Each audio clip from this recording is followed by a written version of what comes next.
He's put the red dust aside. He's looking pretty clean. I am. You are very tidy and clean, Trevor Tough. From outbackgraves.org, if you ever want to get in touch or look at the web. That's the website, isn't it? That's right. Yeah, yes. That's fantastic. Welcome back. And you always come back to Perth with some great stories. You live on a bit of a property yourself, don't you? We've only got 1 acre, and we're about 50 or 60 kilometres north of Perth. Well, has that always been your background? Rural? Being rural? I was born in Perth. Oh, were you? Bit of a city slicker. Downtown Dalkeith, in fact. Oh, but Dalkeith was a lot of bush in those days. You did mention that, yes, a long time ago, that's right. So the interest of you... We were such nice people, everyone else went there and it became a top suburb, It did. you see. You set the standard. Must have. But your interest in our history is a terrific thing that you've done, honestly, you and your team, because I don't think, were taught enough about it when we were at school. We learned more about English history. Well, these stories really has made us who we are as Australians. Yeah. You know, it set the foundation of the way we view things and the way we act. Very true. They were tough people, Trev. They were, yeah. You know, most of them were immigrants that came out. Lots, yeah. Yeah, and they had to beat the heat, the flies, and try and make their fortune. I think we've done plaques for 24 different nationalities. Interesting. Now, so we think we're multicultural now, but we were even back in the 1890s and 1900s. And to come to a country up north and in the outback, as desolate as it is, would have been a heck of an eye-opener. Big culture shock. Oh, my gosh, and I don't know how they survived it. I don't know that I could, actually, to be honest with you. Now, let's have a look. You've just recently returned? Yes, we came back from our North Kimberley adventure. We had a helicopter for a couple of days and flew around and went all sorts of places, which was good. You were with your wife, and weren't you looking for something special, a river or something? We had walked along several of the rivers in the dry season, 20 years ago, and we just wanted to go back in the wet season and have a look at these big waterfalls. Beautiful. Thundering. Oh, I bet it was beautiful. Yeah. Good on you. Okay, what happened?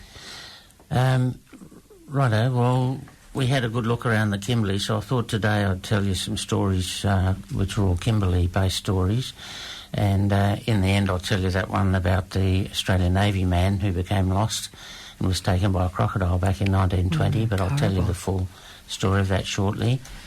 We're getting ready for our next trip in a few days' time to mark about 300 graves in cemeteries at Yuenmee, Wooloona, Laverton and Leonora, plus a whole bunch of some lonely and isolated ones as well. 300? That's 300, a lot. yeah. And you've got the plaques, have you? We've made the plaques, yeah. That's a lot. So our new website with database is under construction, and it'll be a great improvement. And we're making a big laser engraved sign for the Tujay Shire now to mark a cemetery in their town. And it's quite interesting, this story. The cemetery had been pretty much forgotten because all of the headboards and the graves were made of wood, and they were all destroyed in a bushfire in 1948. And the locals nowadays thought there was only 4 or 5 graves in the cemetery, mainly babies, they thought, because the cemetery is right out behind the old hospital. But research shows that about 60 people are buried there. Goodness. And it's right in town, so we've... So you're going to have a big signage up there so tourists can go in and read about the history, yeah. So that's pretty good. Yeah.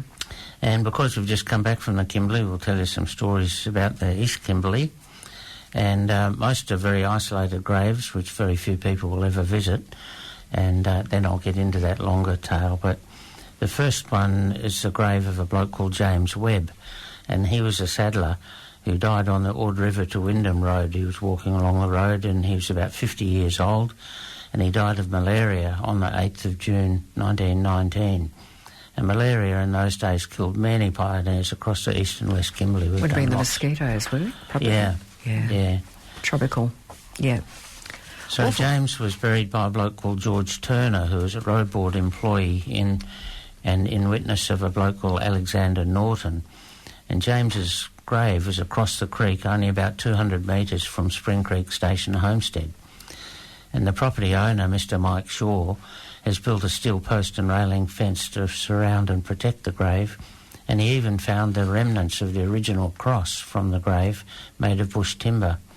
And we marked or installed a plaque there for him in August 2016. Yeah, great. So time's flying by. That's 6 years ago now. That's for sure. Another one was a fellow called Charles Darcy. And he was a drover and a miner who died on Sophie Downs Station, which is just east of Halls Creek, and he died on the 16th of August 1944, aged 53.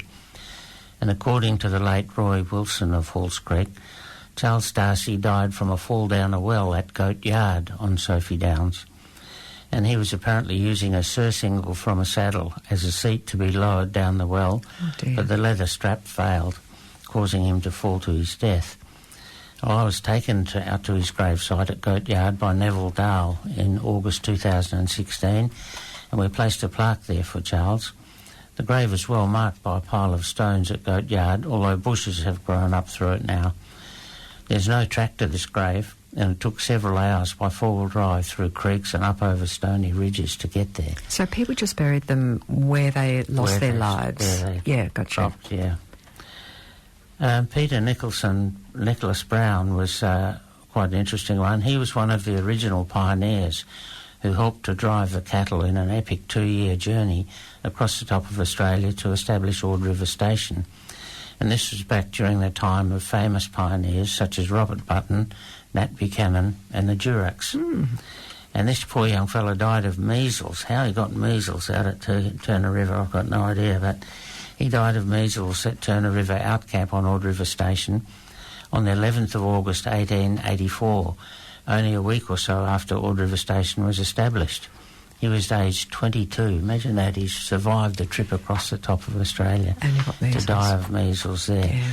And he's thought to be the first white man to leave his bones in East Kimberley.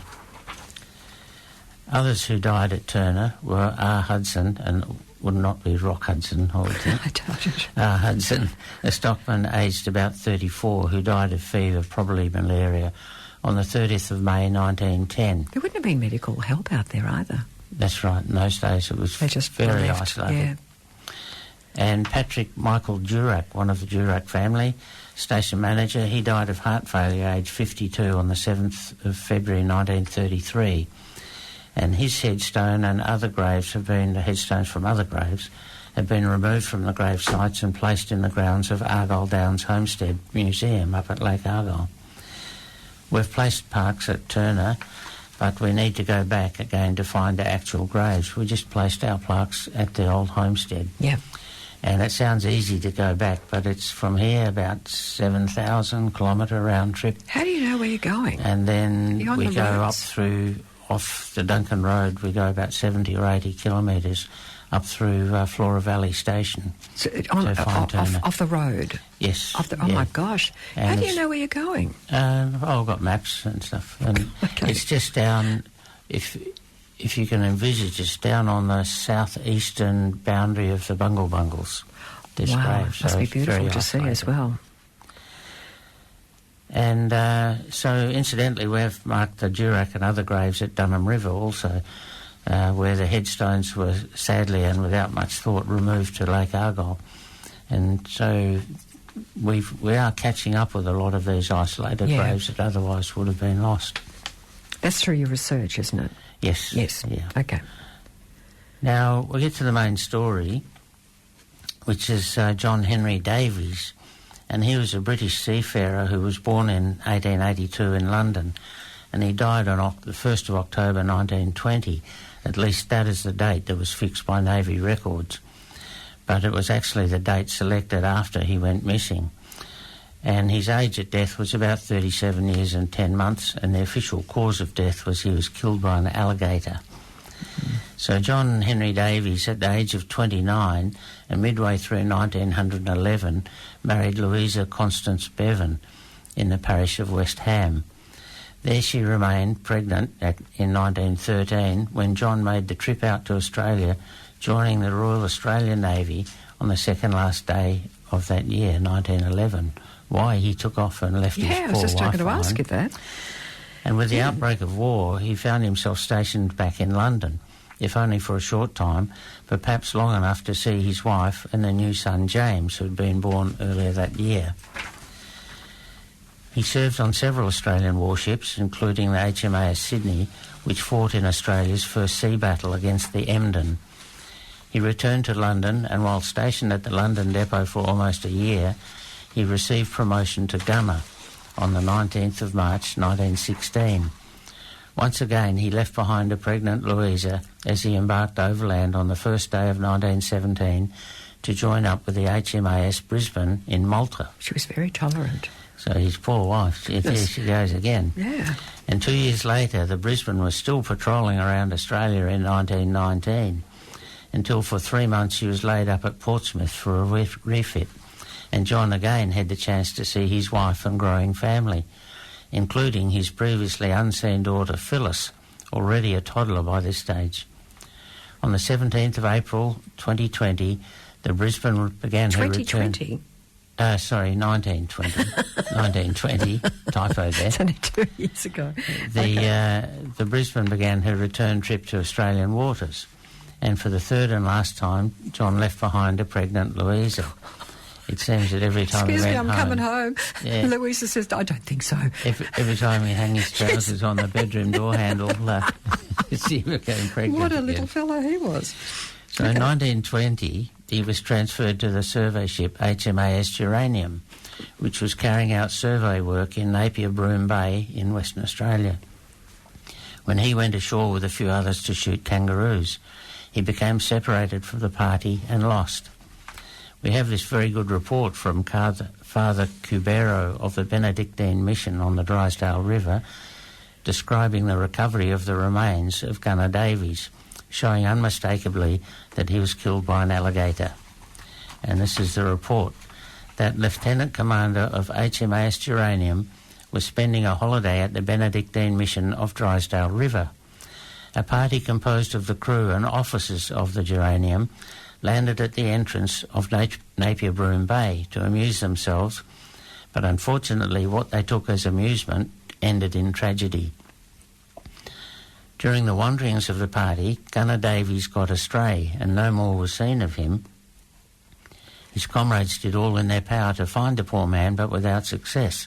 And so, on Tuesday the 28th in the morning, the Geranium at full speed came to the mission for help, and a little before midday was steaming for the place where the officer was lost, carrying 3 blacks and 1 half-caste as trackers.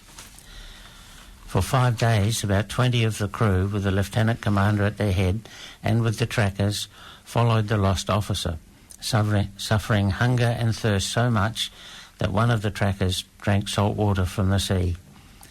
On the 5th day in the morning, the party found that the officer had passed by the place, but the marks were telling that he was about to die. The spot was so grassy that the party the day before had utterly failed to follow the tracks and was forced at sunset to give up all hope of finding the track lost in the morning. On the other side, the Geranium too was calling urgently for assistance, for she had struck a rock and was badly damaged. So on the morning of October the 3rd, the Geranium brought back the trackers and steered at once for Sydney. And that sounds easy, but Sydney's a long way from the top of Western Australia. Sure is, yeah.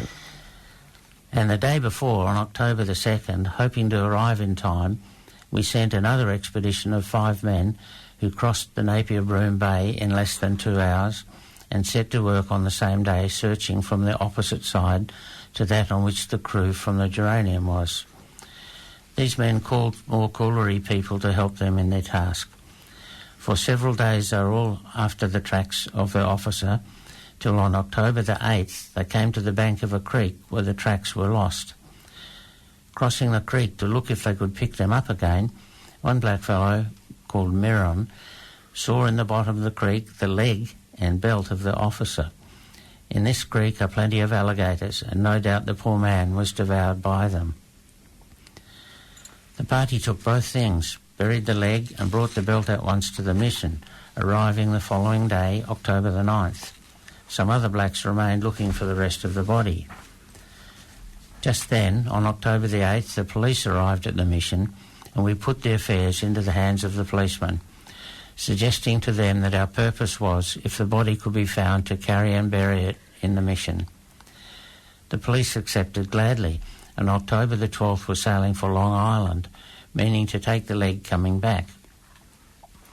I followed this expedition, so on October the 15th we were in the spot where the officer was lost, and little before we landed, the blackfellow who found the leg, Miron, was sent across the land to Napier Broom Bay, where the leg was buried, telling him to disinter it again and have it ready to take on board in the afternoon. Oh, my gosh.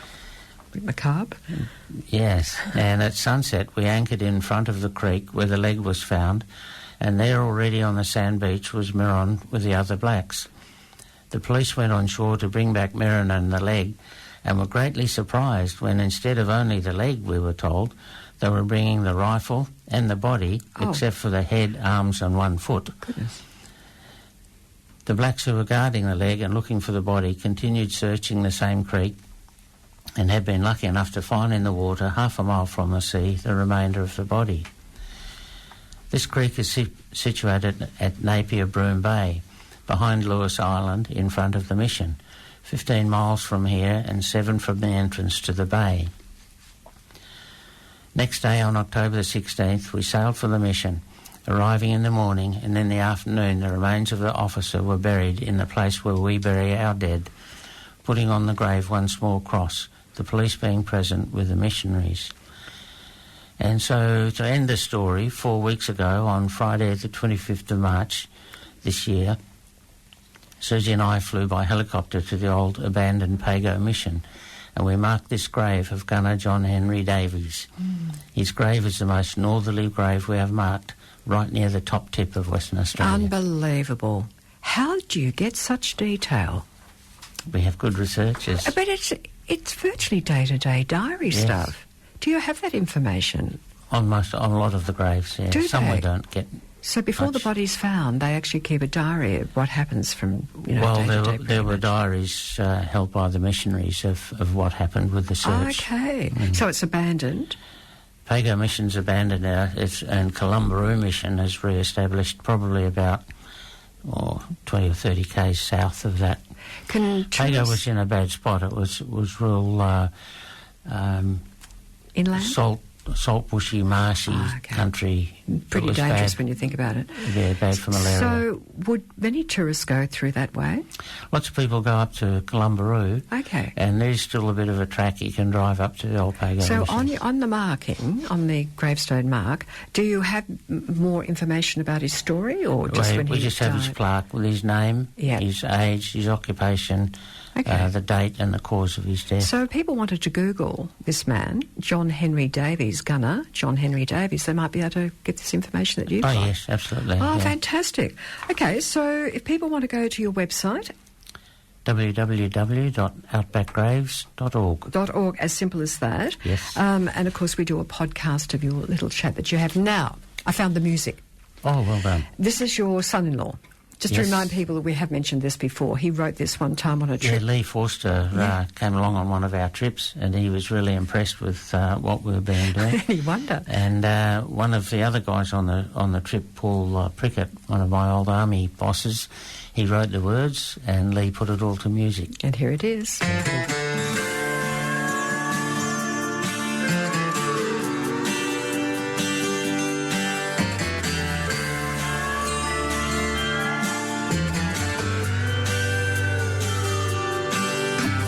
Beneath red soil and spinifex, down winding western trails, lie many untold stories in unmarked outback graves. Tales of lonely travelers, hapless journeys unfulfilled, of folks who sought another life, their lifeblood harshly spilled. Some had died from natural causes, bad weather, despair and thirst. Some from misadventures or circumstances worse. They were pioneers of this country, people young and old, from different lands and cultures, best efforts not resolved. Now their graves have gone unnoticed and the stories left unheard, till these modern day explorers spread their word about the people of this country, how they lived and how they died to mark their final resting place where others may have cried.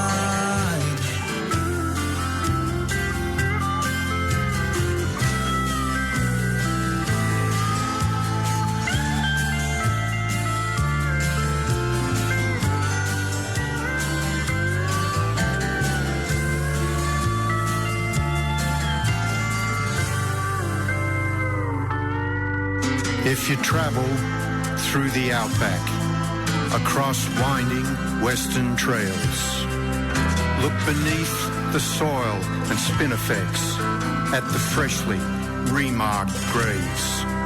It is there you'll find the stories of the pioneers of old, of their struggles and their fortunes, no longer left untold.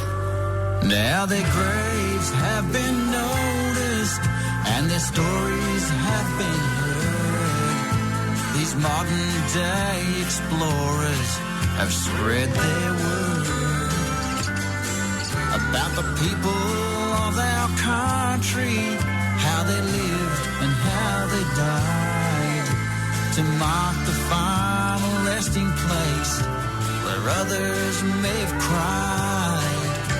They've marked the final resting place where others may have cried. Beneath red soil and spinifex, along winding western trails, lie rich and vibrant stories marked by friends of Outback Graves.